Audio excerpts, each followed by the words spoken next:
Ay guys, ako nga pala si Manny Celso at meron akong tuturo sa inyo na tatlong paraan kung paano pa tayo mas magiging malupit na negosyante. Kaya tapusin mo ang video na to, baka sakali may makuha ka at may kapulutan na pwede mo magamit sa mga iniisip mong gawing negosyo or sa negosyo na ginagawa mo na ngayon. At maaring tama ako, maaring tama ka, pero tingnan natin, baka sakaling lahat tayo matuto sa video na to.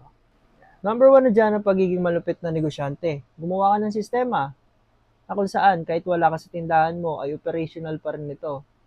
Kumbaga, ituturo mo sa mga tao mo yung mga dapat nilang gawin na kahit umalis ka man ay hindi magsasara ang negosyo mo.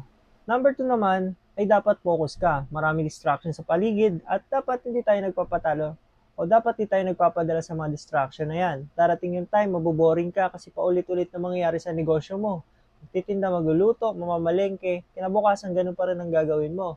At syempre, wag tayong mahihinto kahit ano man mangyari, kahit sa paulit-ulit at nakakaburo yung ginagawa natin sa pagninegosyo. Yan, payo ko lang, focus ka lang hanggat di mo nakukuha ang goal mo at hanggat di lumalaki ang negosyo mo. Kaya payo ko lang, focus lang tayo at tuloy lang tayo sa laban ng pagnegosyante natin. At syempre ang ating number 3, kung saan ito ang pinaka-importanting sa lahat na sa tingin kong ginagawa ko na effective sa akin bilang isang negosyante ay ang marketing. Marami tayong pwedeng gawing marketing. Pwede kang mamigay ng flyers, magkabit ng mga tarpaulin, pagchismis ang negosyo mo. Pero ang napili kong gawin bilang isang marketing ay ang paggawa ng content.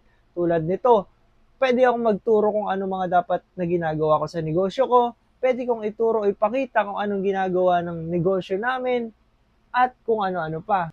Maraming salamat po at umabot kayo sa dulo ng video na to. At asahan niyo po marami pa tayong mga pwedeng itopic na pwedeng makatulong po sa inyo. At syempre, huwag niyo po kakalimutan na mag-like po dyan, mag-comment po dyan sa baba. At babasahin ko po yan. Re-replyan ko po hanggat aking mga kaya. At tuloy-tuloy pa rin po ako paggawa ng content. At asahan nyo, at go, go, go sa pagnenegosyo.